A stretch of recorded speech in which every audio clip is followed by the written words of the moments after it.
지난번에 이제 군산에 일본 요정이 개항하자마자 돌았고 그다음에 이제 전주로 돌았는데 1910년 한일합병 다음 11년에 일본 요정이 이미 들어옵니다. 그래야 일본인 자기들끼리 이제 뚱땅거리고 잘 먹고 있었는데 역시 한국 사람도 술도 먹고 밥을 먹어야 하니까 대체적으로 1923년 권번이 발족하면서 요정이 생긴 것 같습니다. 그 기록은 별로 없습니다. 20년대 와서 조선 요정이 생기면서 구분하느라고 조선 요리집이라고 하는 말로 사용이 됐죠. 대충 일본 요정이 7, 8개고 조선 요리집이 7, 8개가 있었던 걸로 압니다. 물론 그들은 기생이라고 하는 필수적인 게 있었고 또 기생들은 교통수단을 요전한 시간에 인력거라고 하는 말을 했죠.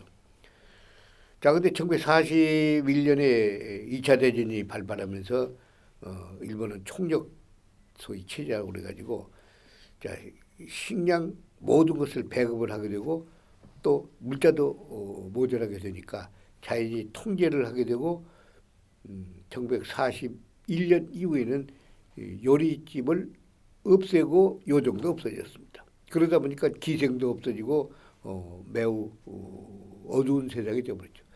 이럴 때면 일본으로서는 전쟁 체제지만 우리로서는 식민지로서 아주 험난한 세월 견뎠죠. 다시 말씀드리면 식량도 배급되고 그다음에 농민들은 생산하면 전부 공출로 해가지고 빼앗기고 그다음에 이제 청장년들은 징병으로 다 끌려가고 아주 어두운 시간이었습니다. 그러다가 이제 1945년 8.15 해방이 되니까 우리는 그야말로 천지가 즐거워하고 그다음에 모든 사람들이 자유에 환호를 했습니다. 생산도 안 되고 농업 생산도 어두웠던데 8.15 해방이 되자마자 어디서 나타났는지 쌀이 쏟아지기 시작합니다. 그리고 모든 물자가 나옵니다. 그게 이제 하나 자유 시장 경제에 돌림목이기 때문에 그랬죠. 근데 거기에 잇따라 가지고 바로 요정이 발전합니다. 과거 외정 때 하던 청풍관이라는 관이 풍남동에다가 커다란 지붕에다가 간판을 걸고 요정을 시작합니다. 자, 그러니 거기 이제 기생이 모이고 그다음에 요리하는 사람들이 모이고 고용도 되고 할 거다니까. 근데 이 8.15 해방되자마자 10여 개의 요정이 생겼는데 그 낱낱이 열거하기보다는 몇 가지 특징 있는 요정만 하나 얘기해 보죠. 그다음에 전주 요정에서 또 하나 빼놓을 수 없는 것은 체육인 중에서 축구를 하던 축구단에서 요정을 경영했다는 사실입니다. 그건 왜 축구 얘기가 나오냐면 8.15 해방 후에 모든 것이 정지됐다가 일시에 폭발하면서 어마어마한 열광 속에서 축구가 동리마다 축구단이 생기고 그다음에 도시마다 남선 축구대가 열리고 도처에서 축구 선수가 이제 출연했습니다. 근데 거기에 전주 축구단을 지원하던 이창재라고 하는 분이 계셨는데 원래는 다가동에서 포목점을 하고 꽤 부유한 분이었습니다. 그분이 이제 일제 때부터 전주 축구단을 계속 지원을 하다가 8.15 해방 후에 축구단을 운영 경영을 하다 보니까 돈이 필요합니다. 근데 자기 집에서 맨날 가져다만 쓸 수 없고 자기 집도 이제 좀 어려워졌죠. 그래서 요정을 만들어 가지고 남는 돈은 이제 축구단이 지원을 하고 그다음에 축구단이 대개 승리를 많이 합니다. 이제 전주 축구단이 승리해서 돌아오면 이제 거기서 한탕 때리 먹고 이래 가지고 요정을 경영했는데 오래가지는 못하고 한 3년 내지 4년 하다가 문을 닫았습니다.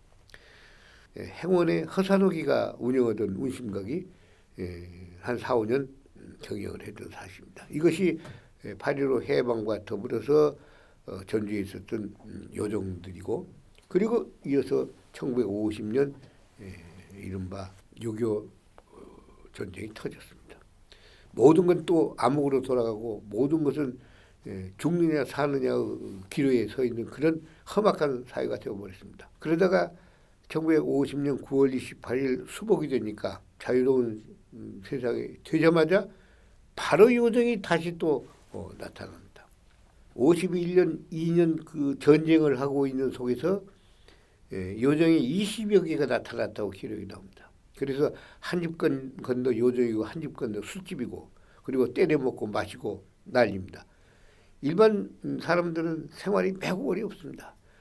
농업인들은 농사를 지어서 먹고 삽니다만 관리나 관료들 또는 공무원들은 생활이 몹시 어려워. 왜 그러냐면 보수가 작아가지고 그때 당시 정부는 세금도 잘 안 걸치고 비난하기 짝이 없으니까 예를 하나 들자면 5명 식구의 한 달 생활비가 최소한도 2만 원이 필요했는데 공무원들 봉급이 평균 4천 원이었습니다. 그리고 교육계에 있는 중고등학교 선생님이 겨우 8천 원이었습니다. 나머지는 어떻게 먹고 살았겠습니까?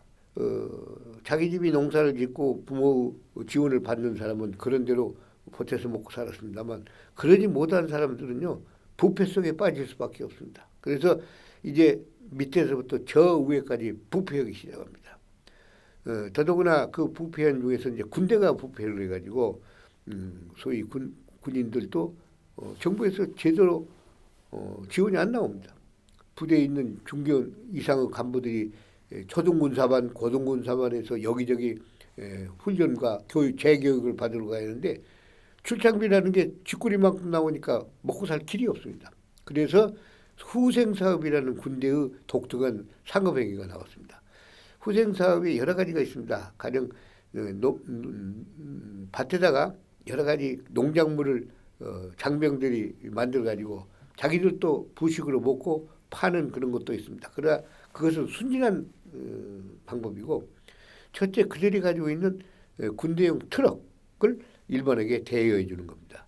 그런데 당시 전쟁통에 모든 수송수단 추락이고 버스고 파괴되고 없었던 까닭에 이 추락을 대여한다는 것은 굉장히 민간에게도 필요했지만 군대로서도 이른바 돈벌이가 됐던 겁니다. 이 후생 트럭들이 이제 돌아다니면서 장사를 하고 그다음에 밤에는 전주 요정에서 때려 먹고 그래서 이제 요정이 번창을 하는 게 되죠. 그 하나 부수적인 예를 들면은 저 소양에 가면은 순두부 집들이 있죠. 그게 소양 화심 순두부가 원래 대포집 겸 밥 먹는 집 딱 하나 있었습니다. 그런데 후생 트럭들이 다니면서 산에 있는 나무를 베다가 전주 도시에다 팝니다. 아까 말씀드린 바와 같이 수송수단이라는 게 전혀 없기 때문에 군대에서 대여한 추력이 유일을 무의한 겁니다. 더구나 포장 안 돼서 비포장일 뿐만 아니라 도처에서 검문소가 있어가지고 군추력 표시가 없으면 다닐 수도 없을 때입니다. 근데 이 화심이라는 것이 전주에서 진안 가는 길이고 그다음에 고산에서 상관으로 가는 조그마한 네거리쯤이 되어 있었습니다. 물론 그때 도로는 8차선 아니 8m 아주 조그마한 도로에 불과합니다. 아까도 말씀드린 바와 포장도 안 되고 오며 바로 그 화심 대포집에서 이제 점심 먹고 또 저녁에 올 때 대포 한 잔씩 먹고 다가 그 옆집이 또 하나 생기고 그 다음에 이제 특수한 걸 좀 만들려고 보니까 왜 먹을 것이 없으니까 맷돌에다가 두부를 갈아가지고 순두부를 만들어서 주기 시작했습니다. 이게 이제 이름이 나가지고 바로 화심 순두부집이 생겼기 때문에 순두부집은 군사 대여를 받은 후생 추력들이 다니면서 만들어진 하나의 명소라고 보면 되겠습니다. 그래서 후생 사업을 하던 군인 일부에 관여된 사람, 그 다음에 민간인들이 돈을 벌어가지고 요정에서 이제 때려 먹었습니다. 또 하나는 밀수했습니다. 이 밀수는 여수에서 전라선을 타고 전주까지 밀수품이 옵니다. 그럼 여수는 어디서 오냐? 일본에서 주로 오는 겁니다. 그것도 이제 해상 밀수이기 때문에 해군과도 관계가 될 것이고 세관과도 관계되는데 우리나라의 제조업은 아무것도 없고 만드는 것도 없고 만들어 봐야 아주 정확하게 짝이 없기 때문에 일본 상품은 당시 최고의 명품들이었습니다. 이게 이제 암암리에 전주로 와가지고 전주 당시만 해도 양품점이라든가 양행이라는 것들이 있었습니다. 여기서 주로 팔기 시작합니다.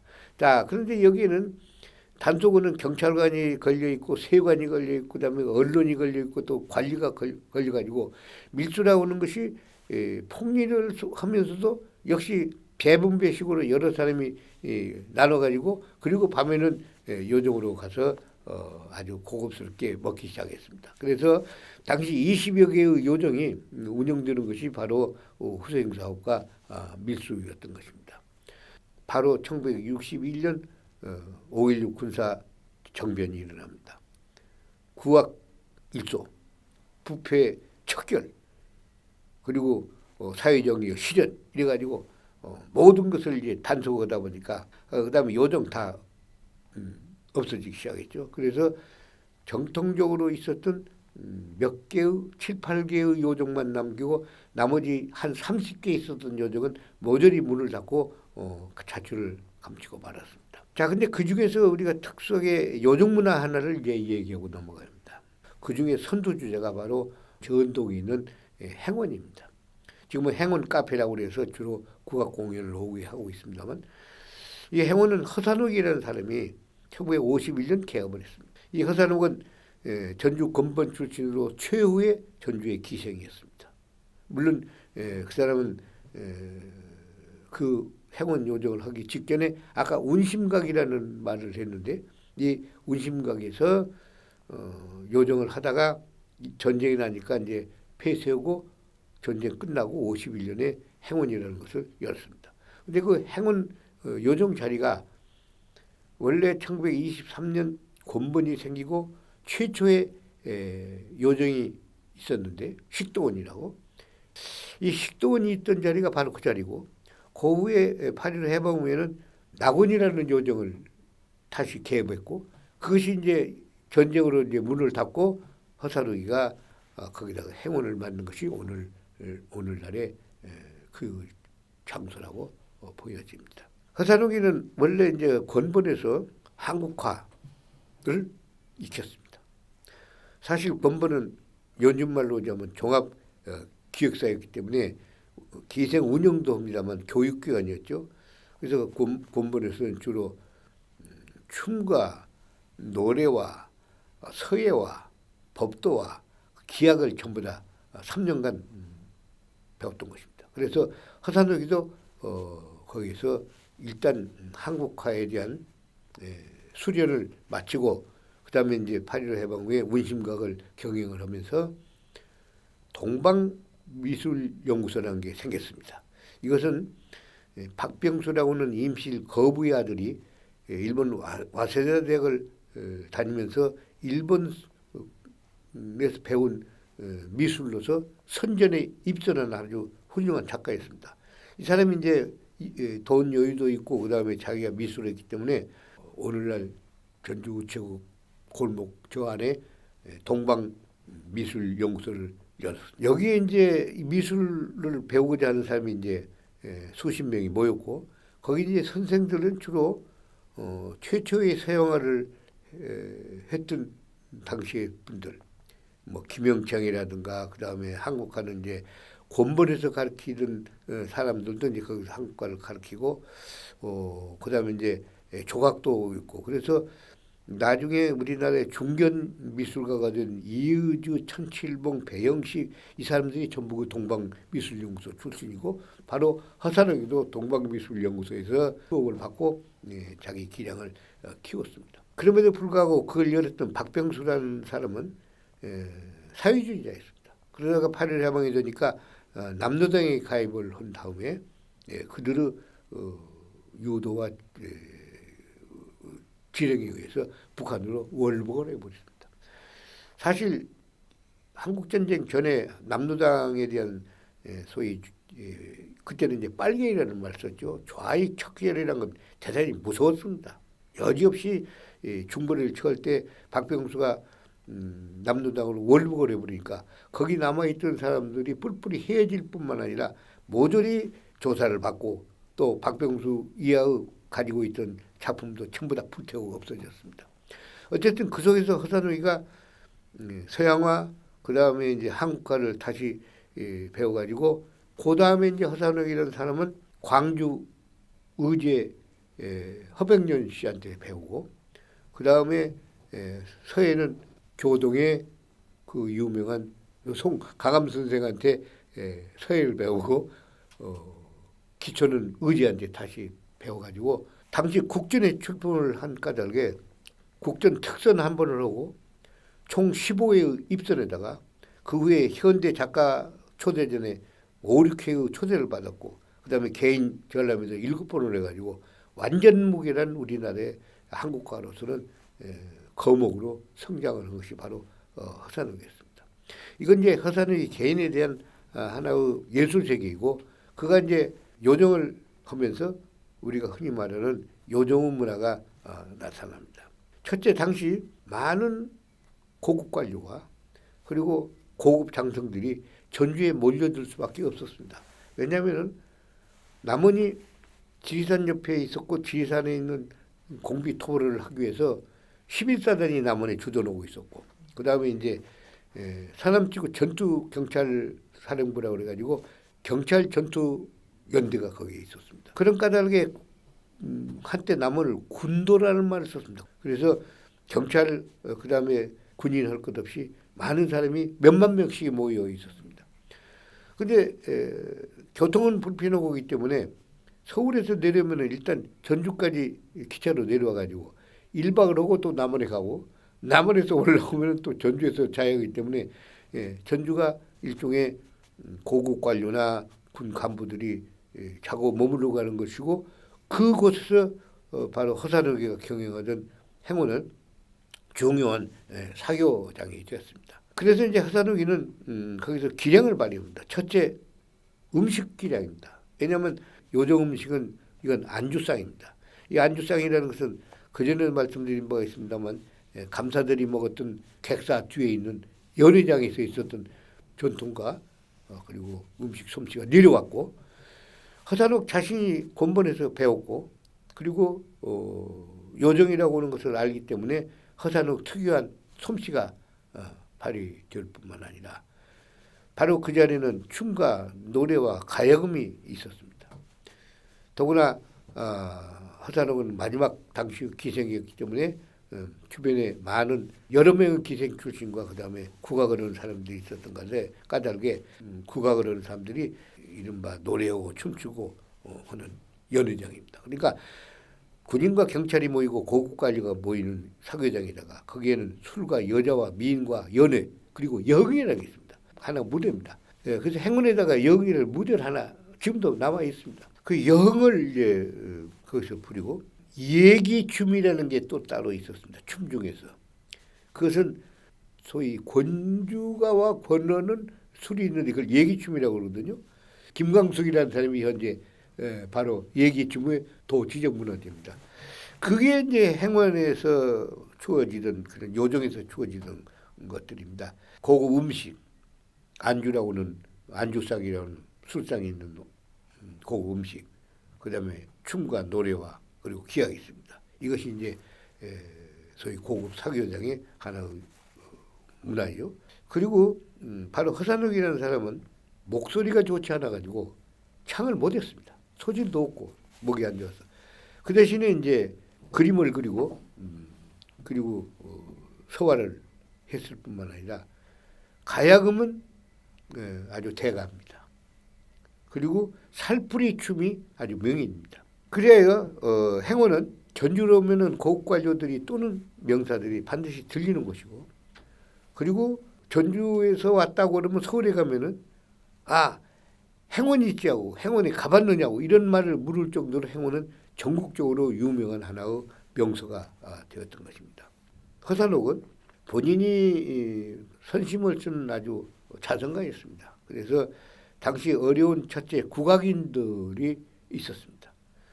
그래서 그때는 이제 초보자고 중견 국악인들을 자기 여흥 무대에 올려서 요즘 말로 하자면 부업을 올려서 수입을 하게 했고 이들은 나중에 전복해가지고 또 성장을 하고 육성돼가지고 우리나라 지금 문화재의 이거 명인 명창들입니다. 그 판소리 하는 사람들 지원을 후원을 아주 많이 했습니다. 그러니까 그때만 해도 임방울이네 무슨 뭐 김소희 이 사람들이 지방 공연을 나오면 많은 뒷바라지를 하고 여비까지 챙겨주는 그런 선심을 베풀었고 또 하나는 바로 화가들입니다. 본인이 그림을 그리기 때문에 병관식 뭐 이런 대단한 당시 대가들이 사실은 어려운 환경 속에 있었기 때문에 전주에 와서 전시회를 오면 작품들을 사주고 또 그들에게 대접을 하고 또 여비도 챙겨주는 이런 그 판소리 그다음에 화가들에 대한 지원을 아끼지 않았던 것입니다. 또 하나 마지막으로 선행을 얘기할 수 있다고 한다면 장학금 지원이었습니다. 알게 모르게 불우한 학생들한테 장학금을 지급을 했는데 본인이 전혀 말을 하지 아니하고 기록이 없기 때문에 누구에게 얼마만큼 했는지를 알 수가 없습니다. 다만 그 친조카가 현재 생존하고 있는데 그 조카가 어렸을 때 옆에 있었기 때문에 드름드름 했을 뿐이지만 종합해 보면은 적어도 100여 명의 학생들한테 뭐 한꺼번에는 아닙니다만 몇 년에 걸쳐서 적어도 10년, 20년에 걸쳐서 지원한 것으로 보이고 하나 예를 들자면은 어려운 학생 허산호기를 찾아온 겁니다. 제가 대학을 졸업을 했습니다. 라고 찾아왔는데 없다고 안 만나는 거예요. 끝까지 안 만나는 겁니다. 그 친구가 와가지고 인사를 하러 왔다가 울면서 돌아갔다는 겁니다. 그러니까 옆에 있는 사람들이 그 왜 그렇게 안 만나주느냐 만나주라고 했더니 하는 말이 내가 만나주면은 일생 동안 내가 그 사람은 정신적인 짐이 된다. 짐을 없애줘야 한다. 잊어버려야 한다. 그래서 안 만나줬다고 하는 그 얘기를 하나 들었고 또 하나는 학비를 지원받은 사람이 미국에 가서 학위를 하고 미국 교수가 된 다음에 찾아오러 왔는데 그때는 이미 하선호기가 작고원 후였기 때문에 성묘를 가가지고 술 한잔 딸고 갔다고 하는 그런 일화도 있습니다.